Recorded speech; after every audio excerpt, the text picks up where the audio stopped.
안녕하십니까? 안녕하세요. 안녕하세요.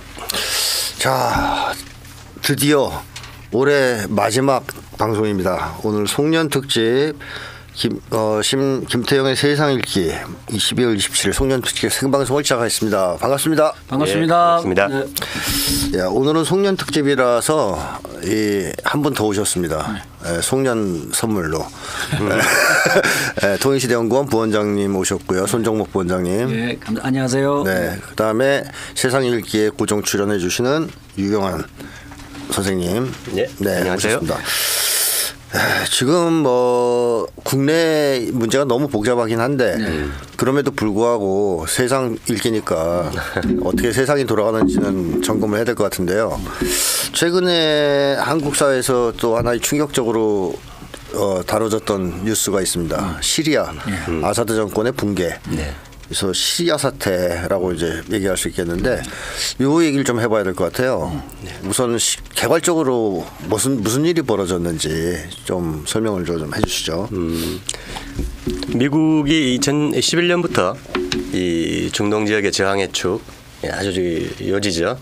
시리아를 전복시키기 위해서 색깔혁명 그리고 이 테러 조직들을 집어넣어서 그리고 제재를 하면서 계속 그 침공을 해왔는데 이리저리 하면서 근데 이제 잘 버티고 있던 그 아사드 정부가 11월달에 불과 한 11일 정도 반군의 북쪽에서의 공격에 허무하게 그냥 무너지고 전복돼 버렸죠.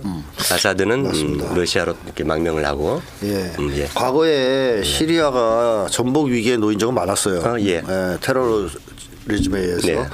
그런데 참 그래도 어떻게든 그 위기를 극복하고 잘 버텼다. 그래서 이제 조금 안정화되가나 하는 생각들을 했던 것 같은데 이번에 말씀하신 대로 테러 조직의 공격을 시작하자 너무 쉽게 붕괴가 됐단 말이에요. 그래서 어떻게 이런 일이 발생했을까? 아사드는 어떤 인물이길래 이런 결과를 초래했을까? 그 얘기 좀 해주십시오. 이게 미국이 특히 올해 이게 일국 패권이 급속히 약화되면서 전 세계에서 후퇴하고 퇴조를 거듭하는 이런 상황이고 또 이렇게 브릭스 중심으로 새로운 이렇게 대안 질서들이 엄청 이 강화되는 이런 추세 속에서 갑자기 이 저항의 축에 서아시아의 중요한 축인 시리아가 붕괴되면서 엄청난 충격이 사실 왔죠. 전략 반대 진영에서는 상당히 전략적인 타격이 불가피한 좀 가슴 아픈 사태이죠. 근데 이제 이 시리아는 워낙 옛날부터 유라시아를 잇는 튀르키예와 함께 지금 시리아 두 나라가 워낙 지도를 보시면 요충지죠. 그리고 뭐 역사적인 유적도 풍부하고 이 다양한 인종, 종파, 정파 이런 복잡한 요인들이 많지만 아사드가 어쨌든 24년 동안 집권하면서 2000년부터죠. 잘 이렇게 버텨왔는데 이렇게 허무하게 이렇게 무너지리라고는 어떤 국제정세 분석가도 예상을 못한. 그래서 충격이 더 컸어요. 그렇죠. 저도 국제정세 8년 동안 지금 하고 있지만 정말 이렇게 상상하지 못했던 무릎이 꺾이는 그런 느낌을 받았는데 참 안타까워요. 근데 그렇다면 이 붕괴되는 것이 뭐 미국이 예전부터 시리아를 무너뜨리려고 공작을 해왔다는 건 다 알려진 사실인데요. 그렇다고 해도 이렇게 테러 조직한테 빠른 속도로 허무하게 무너진 데에는 내적인 요인들도 있지 않겠습니까?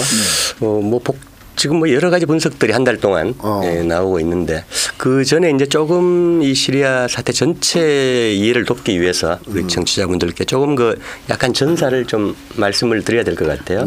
먼저 2차 대전 이후에 이제 옛날엔 오스만 투르크의 영역이었죠. 근데 이제 1차 대전 이후에 이 제국주의 땅 따먹기에서 오스만 투르크가 공중분해 되고 중동 서아시아 지역들의 국경선이 일방적으로 쭉쭉 꺼지면서 이 시리아도 생겨나게 이렇게 국경선이 정해졌는데 사실 그 이후 2차 대전 이후에도 이제 1970년까지는 여느 국가들처럼 엄청난 시리아도 정변 그다음에 뭐 정치적인 혼란 또 이렇게 쿠데타 이런 악순환들이 계속됐어요. 게다가 1970년에 지금 그 바샤르 아사드의 이렇게 아버지죠. 네. 아버지 아사드가 이제 집권하면서 2000년까지 30년을 집권합니다. 그래서 그러면서 이제 그 복잡한 국내 이렇게 정치 세력들을 좀 통합을 하고 이라크 옛날 후세인도 마찬가지죠. 네. 그 복잡한 그 상황들을 이렇게 좀 이렇게 어떻게 보면 좀 강권, 철권 이렇게 정치로 안정을 시키면서 그러면서도 이 구소련하고도 이제 친하게 지내고 그 헤즈볼라 또 지원하고 하면서 이제 리비아 카다피처럼 그 미국의 제재를 받으면서도 강력하게 버틴 거죠. 버텼는데 그러다가 이제 원래 그 아버지 아사드의 후계자가 이제 지금 아사드의 형이 있었는데 94년도에 사고로 갑자기 죽습니다. 무슨 사고입니까? 그건 자세히 모르겠네요. 암살 당한 건 아니고요. 예. 어쨌든 그래서 당시 이제 런던에서 그 의사 생활을 하고 있던 이 지금 아사드가 급하게 이제 불려온 거죠. 이 지금 아사드는 상당히 어떻게 보면 좀 약간 좀 얼굴도 그렇습니다. 유약하고 좀 부드럽고 온유한 성향에 그리고 정치에 거의 관심이 없던 학자적이죠. 학자적인 그럼 시리아의 문재인? 문재인하고 비교할 수가 없죠. 비교할 수가 없죠. 또 이 사람은 속에는 속에는 갈자를 숨기고 있는 강심이 있는 사람이었겠죠. 근데 이제 그래서 94년도에 들어와서 이제 2000년에 부친이 죽으면서 대통령을 승계하게 됩니다. 그러니까 부친이 한 30년 아사드가 24년을 하면서 이제 약 54년. 우리 그 서방 기준으로 보면 뭐 장기 독재라고 하는데 그게 그 중동 전체의 어떤 그 현대 역사 속에서 보면 뭐 여러 가지 요인들이 복합적으로 작용하면서 그런데 문제는 이제 그 아사드가 2000년에 집권하면서도 이렇게 자기 자신의 성향들을 잘 살리고 워낙 뭐 이게 무슬림이나 그 다음에 기독교 그리고 뭐 무슬림 내에서도 시아파, 수니파 있고 또 알라위파 뭐 등등 그리고 또 여러 이렇게 인종들 잘 포용하면서 아주 이렇게 평화로운 나라를 이렇게 잘 만든 거예요. 네. 그래서 2010년까지 보면 GDP를 한 3배 정도를 늘려요. 10년 사이에. 엄청나게 초고속 성장을 하면서도 또 이렇게 워낙 그 번영하는. 그래서 2009년 10년도쯤 보면 이 미국 쪽의 여론조사에서 중동 지역에 가장 인기 있는 대중 지도자. 이런 여론조사가 나와요. 미국에서. 그리고 또 뉴욕타임즈 인터뷰 여행 정보에서 31개 국가 중에 가장 이렇게 여행하고픈 지역, 다마스커스, 알레포 이런데 그럴 정도로 치안이 안정되고 경제적으로 번영하고 또 정치적으로 문제가 없는. 그러면 이 아사드가 원래 후계 수업을 받던 건 형인데 형이 죽으면서 갑자기 대권을 이어받았다고 봐야 되는 거예요. 그렇죠. 예. 그럼에도 불구하고 상당히 정치를 잘했다. 예. 이렇게 볼 수 있네요. 그렇죠. 2010년까지는 좋은 평가를 받았고. 예. 근데 그 이후부터 스텝이 꼬이기 시작한 거죠. 외부의 어떤 간섭들로. 그렇죠. 예. 꼬였다기보다도 이렇게 그 미국 중심의 이게 일단 미운 털이 박혀 있으니까. 왜냐하면 70년대부터 오랫동안 이제 반제 진영의 중심이었고 또 점점 더 이제 2000년대 이후에는 이란, 이라크, 그다음에 이 시리아, 레바논으로 이어지는 소위 그 초승달 지역, 우리가 반제 진영이라고 하는 저항의 축이죠. 예. 네. 그 지역을 연결하는 핵심 고리죠. 네. 그리고 또 하나는 그 미국이 이제 카타르에서부터 이렇게 가스관을 시리아를 통해서 그 튀르키예로 빼서 튀르키예는 박쥐니까 그때까지만 해도 지금은 브릭스에 가입하려고 뭐 파트너 국가로 되려고 하고 있지만 그래서 튀르키예를 통해서 유럽으로 빼는 게 그래서 러시아 가스를 이렇게 차단하는 게 전략적인 목표였는데 이 아사드가 미국의 제안을 한 방에 노해버린 거죠. 우리는 이란 통해서 그냥 수평으로 시리아 통해서 지중해로 빼겠다. 그래서 팔아먹겠다. 그러니까 이제 안 그래도 이렇게 열받아 있는데 그래서 이제 물론 뭐 리비아도 미국이 40여 년 동안 이렇게 전복시키려고 했지만 시리아 역시 마찬가지죠. 그런 맥락에서 이 아사드가 취임하고도 워낙 잘 나가고 또 유럽 국가들하고도 사이가 워낙 좋으니까 교황도 왔다 가고 또 기독교도 워낙 잘 대하고 무슬림인데 그러니까 어떻게 할 수가 없는데 어쨌든 그 미국은 계속 그 반대 진영에 눈에 가시니까 그리고 이렇게 전략적인 중심이기 때문에 붕괴시키려고 이렇게 한 10년 전부터 그 계획을 해온 거죠. 그렇죠. 그래서 이제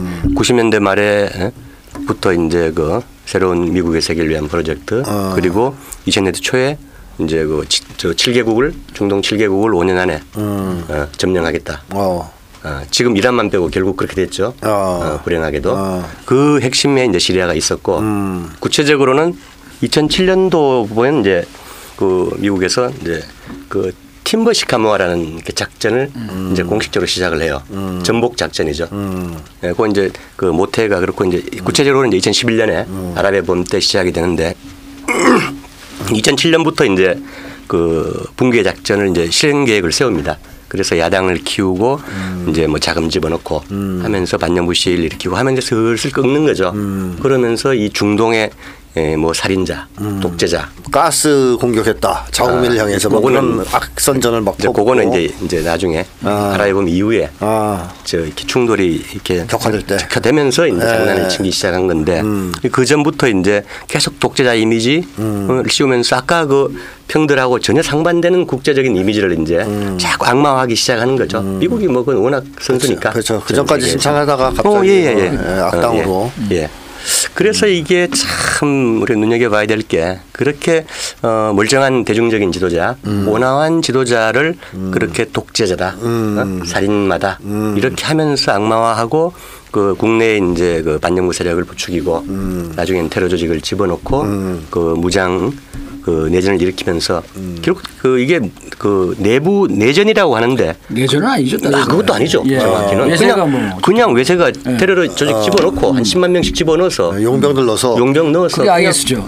대리전이죠. 그 조금 이따 말씀드리겠지만 IS, 뭐 ISIS, 알카이다 좀 미국이 만든 거고 걔들이 키워서 전 세계에서 이제 그 희생양 중에 하나가 이번에 시리아가 된 거죠.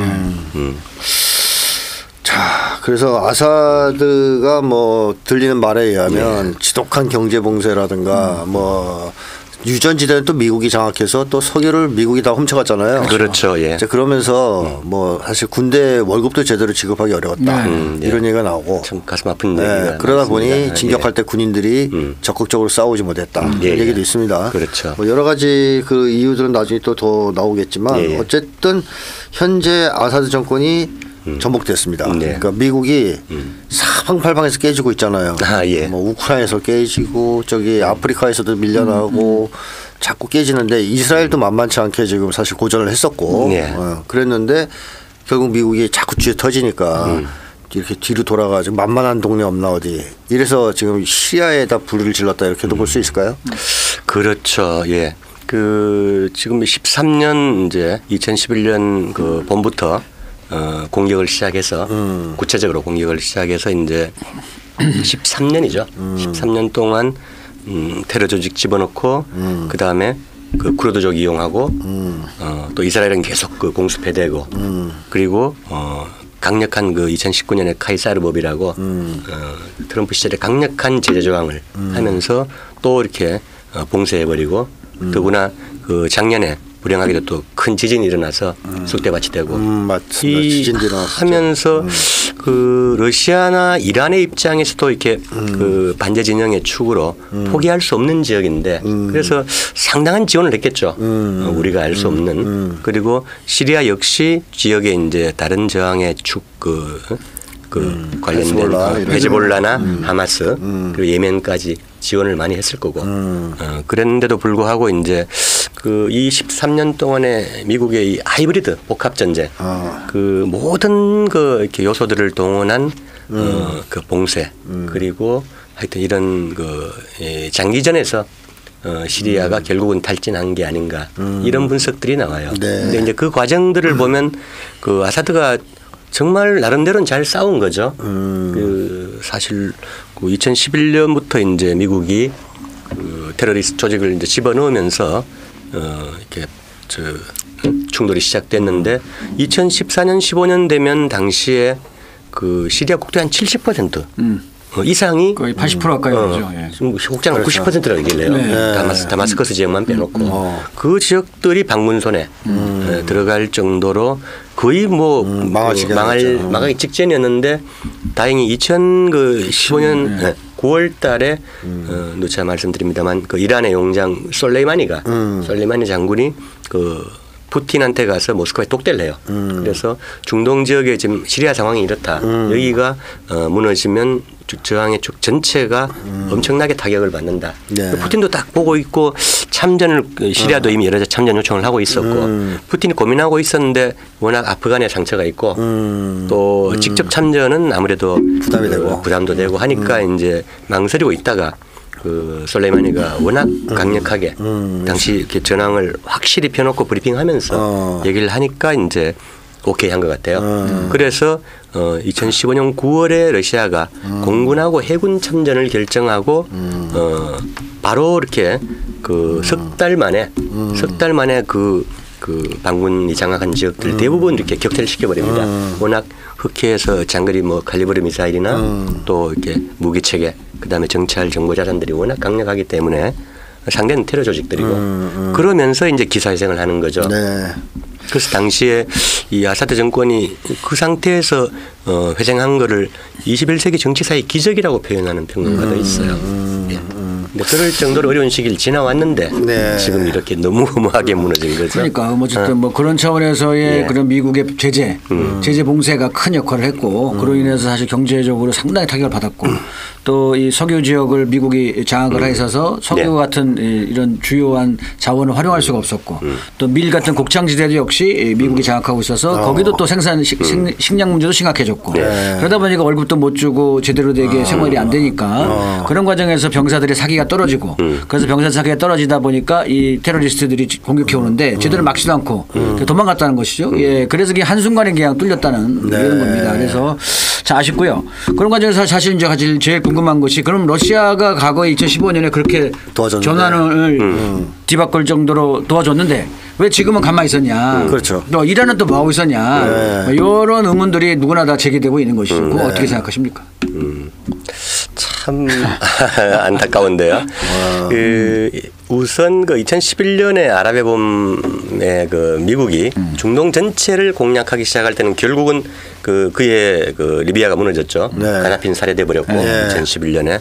근데 이제 시리아가 거의 넘어가다가 회복될 때는 그래도 그 시리아군도 전투 의지가 있고 아사드도 상당히 결기가 있었다.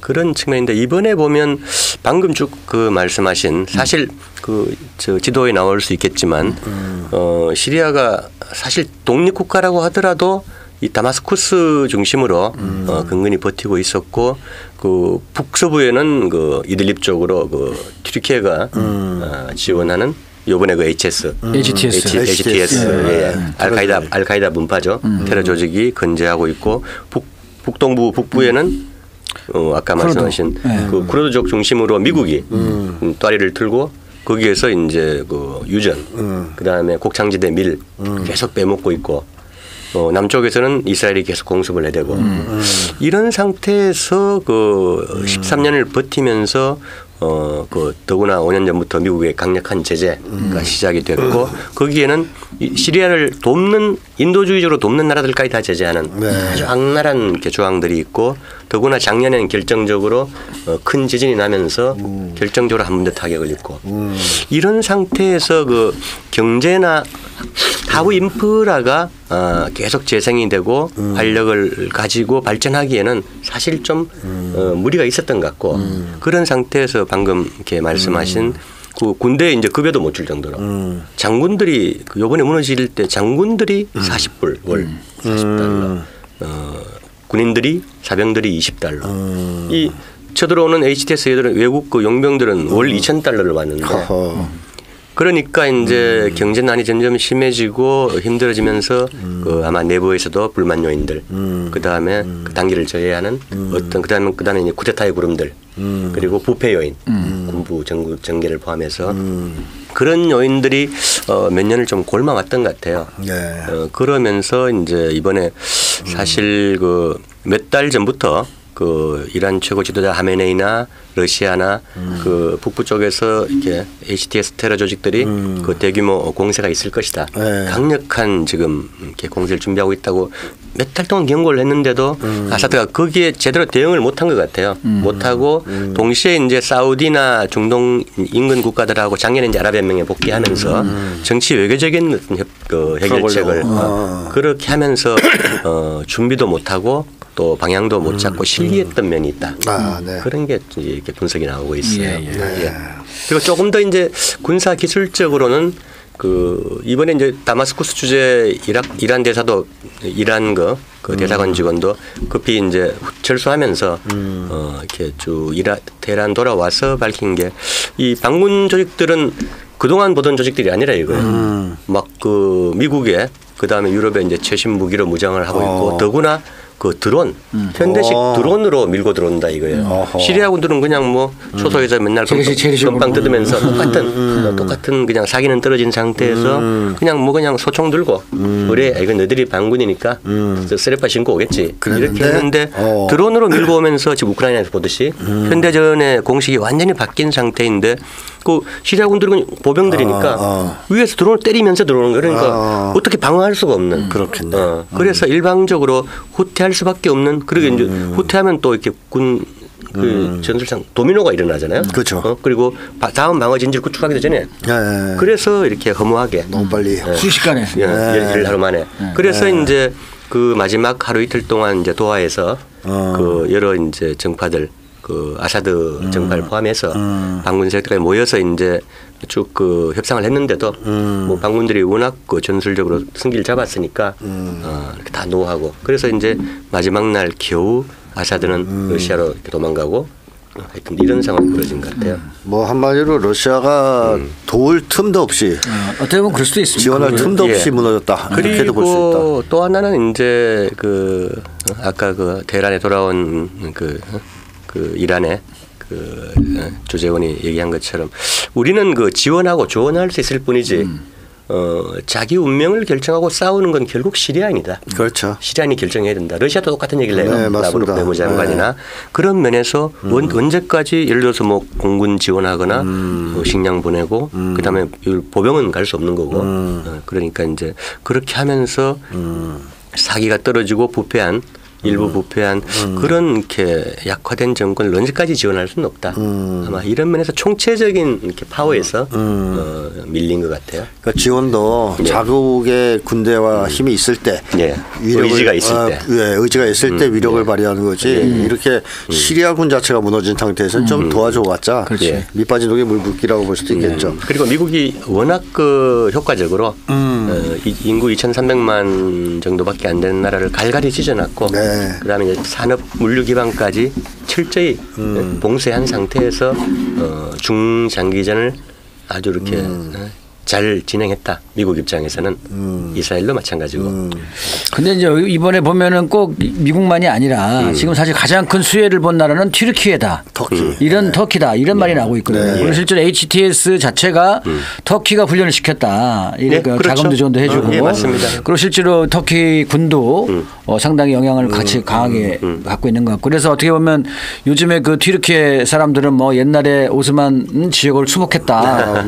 이런 만세 부르고 있고 뭐 그런 장면들이 영상에 잡혀요. 그래서 지금 어떻게 보면은 오히려 지금 미국이 자기들은 계속 그 저기 쿠르드 지역만 지금 점령하고 있는데 다마스커스는 오히려 튀르키예가 사실상 점령한 꼴이라서 그렇죠. 그런 과정에서 지금 원래 쿠르드족을 또 이 터키가 미워하니까 테러 집단이라 해서 그 지역을 또 석유가 나오기 때문에 그 지역을 지금 뺏으려고 한다는 거예요. 그래서 튀르키예하고 이제 쿠르드하고 싸움이 붙을 것이다. 이런 얘기가 지금 나오고 있는데 이렇게 본다면은 미국의 책임만이 아니고 이 시리아가 무너진 게 튀르키예가 겉으로는 러시아하고 이란하고 협력하는 척하면서 반제 지정에서는 척하면서 뒤로는 이게 호박식간 그래서 자기들이 욕심을 채운 이런 짓거리를 한 게 아니냐 뭐 이런 얘기가 나오고 있거든요. 그래서 그런 점 어떻게 보십니까? 그렇지 양다리 걸치는 거죠. 튀르키예가. 지상 그 최대 박쥐.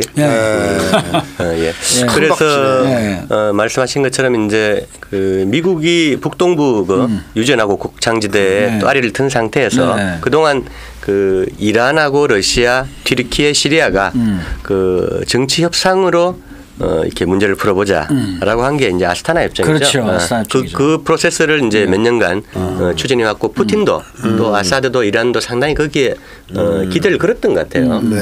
언제까지 이렇게 분쟁을 할 수는 없는 것일까 인류 전사에서. 그런데 이제 이번에 그 튀르키예가 방금 말씀하신 그 뒤통수를 딱 까면서 그 21세기 술탄의 그런 욕망으로 오스만 투르크를 부활시키겠다는 그런 흉심을 가지고 뒤통수를 확실히 친 거죠.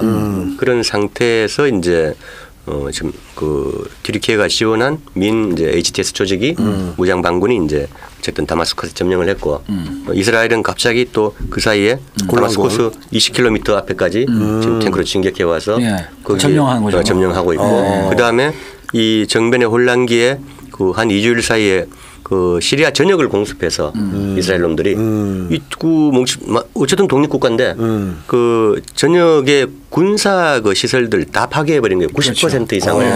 이게 한 나라를 지금 러시아가 우크라이나 뭐 비무장화한다고 방방 뜨고 있는데 2년 반 동안 못 하고 있는데 안 하고 있는 거지만 그렇죠. 여기는 뭐 한 2주일 만에 작살을 나요. 하여튼 미사일, 레이더, 해군 기지, 뭐 빈약한 그 함선, 그 다음에 몇 대 안 되는 항공기 헬리콥터까지. 그리고 전략 미사일까지.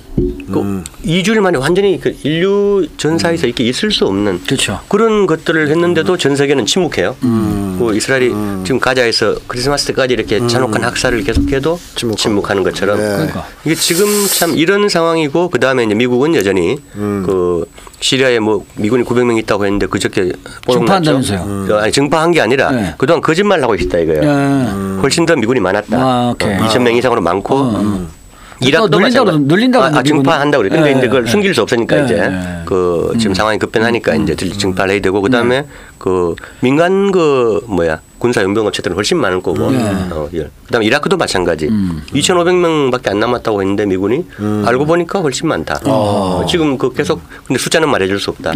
어제 그저께 나온 소식입니다. 그 사이에 살짝 집어넣었구만요. 그렇죠. 그런 상태로 이제 그 크게 그 미국 그다음에 그 튀르키예, 이스라엘, 그 아까 말씀하신 대이스라엘 계획에 이렇게 그 이스라엘의 야욕하고 오스만 투르크의 영토하고 상당히 많이 겹치고 미국도 지금 뭐 전 세계에서 쫓겨나고 있는데 여기는 먹어야 되겠다. 호박이 올라온 거죠. 갑자기. 그래서 여기를 지정학적으로 포기할 수 없고. 그래서 이 그 3자 체계가 향후 앞으로 시리아 안정을 해나가는 과정에 엄청나게 복잡한 변수들을 던지고 있다. 이렇게 그래서 발칸화가 되는 게 아닌가 뭐 이런 얘기가 나오는 거 아니겠습니까? 그래서 뭐 수십 가지 시나리오가 나오는데 우선은 이제 그 리비아처럼 리비아가 인구 600만이었는데 2011년에 이제 미국이 파괴하면서 그때 1,700개 무장그룹이 난립하는 완전히 그냥 아마겟돈이 돼버렸죠. 지금은 크게 이제 13년 만에 2개로 모아져서 싸우고 있는데 아직도 멀었지만. 근데 지금 뭐 시리아는 훨씬 더 심하죠. 심한데 다행이라면 다행일까. 덩치 큰 놈들이 몇 개가 지역 이권을 가지고 장악을 하고 있기 때문에 그런 혼돈까지는 아니라 할지라도 어쨌든 그 발칸처럼 정말 그 유고슬라비아가 7개로 깨지는 것처럼 그렇게 큰 게 한두 군데 하고 그 다음에 이제 주머니 국가들 작은 국가 그룹들이 여러 개로 쪼개져서 계속 그 전략적인 그 혼돈, 불안정 상황으로 끌고 가는 게 뭐 미국이나 이스라엘의 이해에 부합할 수도 있는 거고. 그래서 이제 안타까운 건 그 사이에 이제 그 시리아 인민들이 그 한 뭐 최소한 뭐 10년 그 정도는 또 고난의 행군을 해야 되는. 그리고 이번에 그 HTS 밀고 들어온 그 반군들이 워낙 그 10여 년 동안 그 잔혹한 어떤 범죄 행각들을 공공연하게 시행을 해왔기 때문에 거기는 뭐 밀매, 무기 그다음에 소화성의 뭐 장기 밀매 그 참혹한 참수에 이런 잔혹한 모습들을 펴왔기 때문에 지금 이제 그 세력들이 다마스쿠스에서 이제 정장을 갈아입고 어떤 신분 세탁을 한다고 해서 그런 그 본성들이 사라지는 것도 아니고 상당히 좀 여러 가지 걱정스러운 면들이 많죠. 예, 지금 그렇게 돼서 결과적으로 이제 쿠르드 지역에 대한 이 튀르키예 그리고 HTS 요 세력들이 혹시 이제 전투를 벌일 수 있다 이런 가능성이 하나 나오고 조금 전에 말씀하셨듯이 이스라엘의 대이스라엘 전략과 네. 그다음에 이 튀르키예의 오스만 전략, 신오스만 전략이 부딪히는 땅이 시리아와 이라크, 그다음에 사우디의 일부까지 지금 겹치는데요. 요르단까지 예, 이렇게 겹치고 이스라엘과 팔레스타인도 물론 대오스만의 한 땅 옛날 영토였죠. 바로 그렇기 때문에 지금은 이렇게 HTS하고 이스라엘이 협력하는 모양새지만 좀 조만간에는 터키, 튀르키예하고 이스라엘하고 부딪힐 것이다, 이해관계가. 그래서 서로 충돌할 수 있다, 이런 얘기가 지금 나오고 있어서 어쨌든 계속 혼전 양상이 보일 거고, 지금 재미있는 거는 바사르 아사드의 동생 마에드 아사드, 이 사람이 제사 기갑사단장이라는데요. 이 사람이 이제 군대를 몽땅 데리고 이라크로 넘어갔어요. 그래서 이라크 군대하고 또 이란군이 지원군이 도착했대요. 이라크를 또 칠 거라고 보였기 때문에. 그래서 이 뭡니까, 이라크하고 이란, 그리고 여기 이제 남아 있는 시리아 정부군 이들과 연합전선 형성을 해서 다시 이제 우리 땅을 회복하겠다. 뭐 지금 그러는 모양입니다. 그래서 이게 지금 아주 혼전 양상을 지금 봐야 될 것 같습니다. 좀 특이한 상황이에요. 한 나라의 어떤 뭐 반군이 밀고 들어오든 쿠데타가 일어나든 뒤집어졌는데, 이렇게 지금 그 강력한 세력들이 그 뒷받침하고 있는 게 좀 드문 현상인 것 같아요. 튀르키예가 있고 미국이 있고 남쪽에서 이스라엘이 있고 그다음에 방금 얘기하신 그 아사드 잔존 세력. 지금 아직은 그 민간인 복장 갈아입고 좀 도망가 버렸죠. 벌써 막 그 길거리에서 처형도 당하고 있고 잡히면 기독교인들도 박해를 받고 있고 벌써 끔찍한 소식들이 들리는데, 어쨌든 이번에 그 다행이라고 해야 되나? 불행 중 다행. 아사드 정권이 이렇게 그 하루아침에 무너지면서 전투를 안 한 거예요. 그러니까 그 시리아군이 이번에 막으면서 다마스쿠스가 200명이 희생이 됐대요.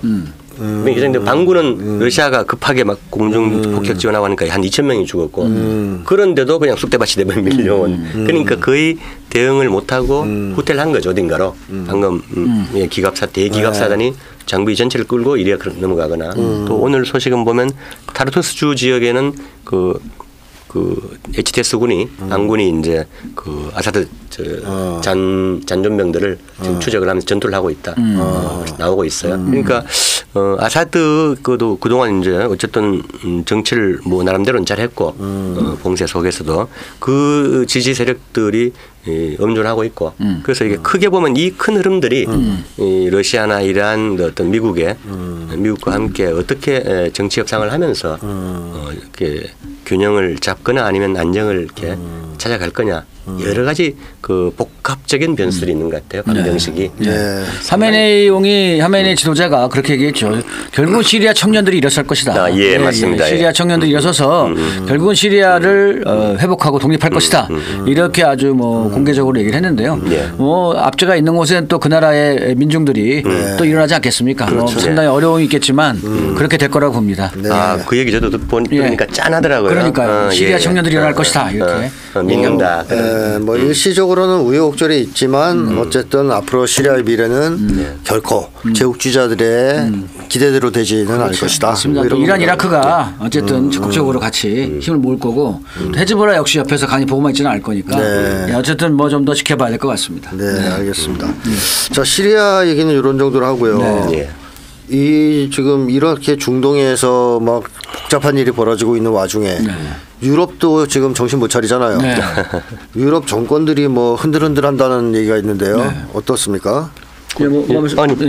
아니 어쨌든 지금은 그 트럼프가 등장하면서 이게 지금 서유럽 쪽이 특히 가장 바이든의 지지 세력이라고 할 수 있고, 또 서방의 소위 딥스테이트라고 하는 이 군산 세력들의 아성이라고 할 수 있는 데가 이 서유럽 쪽인데요.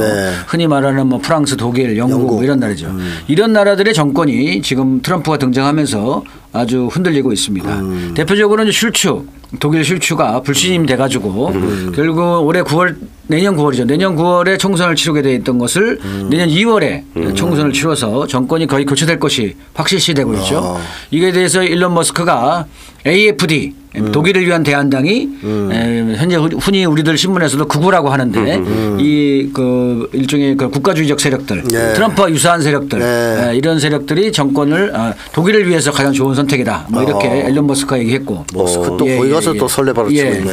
그다음에 이제 프랑스 역시도 지금 마크롱이가 임기가 2027년까지인데요.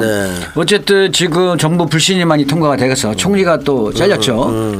그렇게 해서 어쩔 수 없이 총리를 다시 세워야 되고 국회도 가반수이고 특히 정부가 불신되면서 마크롱도 내려와라라고 야당들이 요구하는데 마크롱이 이제 버티고 있어요. 나 안 내려가. 개기고 있는데 그렇지 제2의 윤석열이지. 개기고 있는데 얘가 그럼 신임 총리를 선임을 해야 돼요. 신임 총리를 또 지 입맛에 맞는 사람을 세워야 되는데 한덕수 데려오면 되겠네. 그렇지. 한덕수 같은 애를 세우려고 하는데 이게 또 국회 동의를 해야 되거든.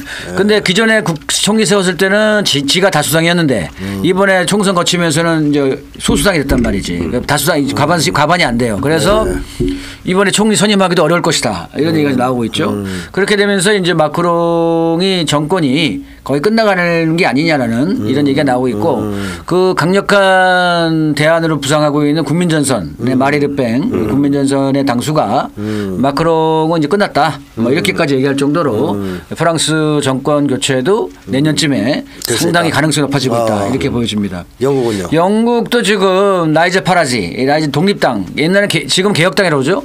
이 개혁당 당수가 일론 머스크의 말에 따르면은 파라지가 정권을 잡아야 된다. 또 이렇게 또 개입을 했어요. 그 머스크 가서 그냥 막 남의 나라 정권을 바꾸려고 그러네. 그러니까 이게 지금 미국의 대통령이라고. 그러니까 이 스티머가 말이 노동당이지 실제로 이게 완전히 뭐 그 저기 주구거든. 미국의 주구이고 이게 노동당이니 이 무슨 3인당이 이런 것들이 다 하나같이 다 그 모양이에요. 유럽에. 아무튼 이 사실 슐츠도 그 3인당 아닙니까? 그렇죠. 그러니까 이 소위 뭐 3인당이니 노동당이니 이런 그 소유럽의 것들은 다 문제가 많은데 아무튼 얘들이 지금 국민적 인기가 폭락하면서 당 과거의 그 브렉시트 영국의 그 EU 이탈을 적극적으로 추동했던 당사자였던 나이젤 파라지라는 개혁당이 많이 인기가 올라가고 있습니다. 그런데 아직까지는 이게 영국의 이제 총선 시기가 아니라서 좀 시간을 걸릴 것 같은데 어쨌든 스티머가 이제 독일과 프랑스가 저렇게 막 흔들거리고 무너지게 되면 이 영국 역시도 성하지 않을 것이다 이렇게 보여지고요. 또 캐나다도 역시 지금 현재 그 신민주당이라고 같은 정책연합을 하고 있던 트리도하고 정책연합을 하고 있던 데가 트리도 불신임안을 냈어요. 그렇게 정책연합 이탈해버리고 이러면 정부가 무너지게 될 위기에 놓여 있게 됐습니다. 그래서 캐나다도 이게 지금 트럼프가 미국의 51번째 주가 되라 뭐 이렇게까지 완전히 뭐 강하게 나왔는데 어쨌든 캐나다 정권도 지금 트리도가 워낙 개판을 쳐가지고 얘도 완전히 뭐 친 바이든 세력이잖아요. 그래서 이게 캐나다도 지금 정권이 바뀔 위기에 놓여 있다 이런 얘기입니다. 그래서 소위 이 과거의 서방 중심 세력들이 전체가 다 정권이 지금 막 흔들거리고 바뀌어 나갈 수 있는 그런 조짐이 올해 말에 보이고 있습니다. 그래서 상당히 중요한 변화죠. 그 어떻게 보면은 그 친미면서 동시에 그 네오콘, 친네오콘, 바이든 진영, 바이든의 똘마니들이 지금 다 흔들흔들 한다는 얘기 아니에요? 그렇죠. 슐츠, 뭐 마크롱 다 바이든의 개들 아니에요? 그렇죠. 그럼 한국의 개인 윤석열도 마찬가지. 내가 참 묘한 일치성이다 이 생각이 드는 거예요. 이게 트럼프가 등장하면서 이 서유럽의 기존의 친바이든 정권들이 다 흔들거리고 있고 한국 윤석열도 좀 그러고 있고 일본도 정권이 바뀌었죠. 이러면서 이게 지금 친서방 과거에 친미적인 친서방의 이 세력들이 다 지금 물갈이가 돼 나갈 양상을 지금 보이고 있다. 이게 큰 흐름에서 보면 이렇게 역사의 거대한 어떤 전환, 자정작용이 과정에 있는 게 아닌가. 그럼 지금 또 머스크가 한국에 와서 또 무슨 당 지지하는 거 아니야?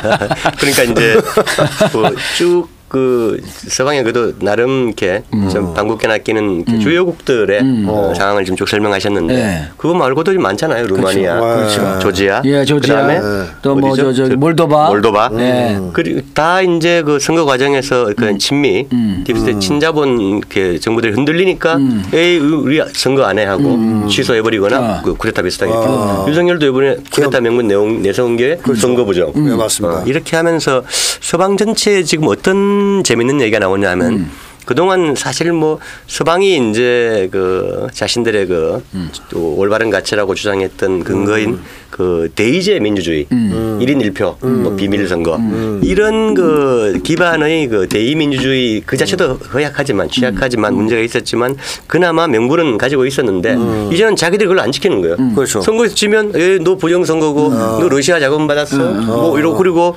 이게 아까 독일 그 프랑스 이게처럼 자기들 소수파가 됐는데도 그러면 연정을 당연히 이양을 해야 되는데 안 하고 버텨. 그렇지. 대통령도 대선에 져도 나 뭐 임기 끝났는데 나 못 내려가 이러고 있어요. 루마니아 가지고는 아주 웃긴 거죠. 웃겨요. 그러니까 이게 웃기고. 그래서 서구식의 이제 대의민주주의 허상도 이제 끝나가고 있고 뭐 선거 자체를 스스로 이제 그 형용화하는 이런 희한한 현상들이 나타나고 있어요. 그러면 어떻게 보면 그렇게 그 동유럽에서 말씀하신 대로 선거에서 졌는데 버티기, 오히려 쿠데타 이런 걸 일으키는 것은 윤석열과도 연관성이 있다고 의심할 만하네요. 그렇죠. 그러니까 윤석열이가 지금 안 계기고 안 내려가는 것도 사실은 어떻게 보면 미국이 지지하기 때문이잖아요. 그렇죠. 현재 한덕수를 미국이 지지한다 이렇게 하니까 이게 그거 믿고 지금 계기는 거잖아요. 맞습니다. 지금 쭉 그 살펴본 그 맥락의 연장선에서 그 모든 배후에는 미국이 있는 거죠. 그렇죠. 미국 딥스테이트가 있고.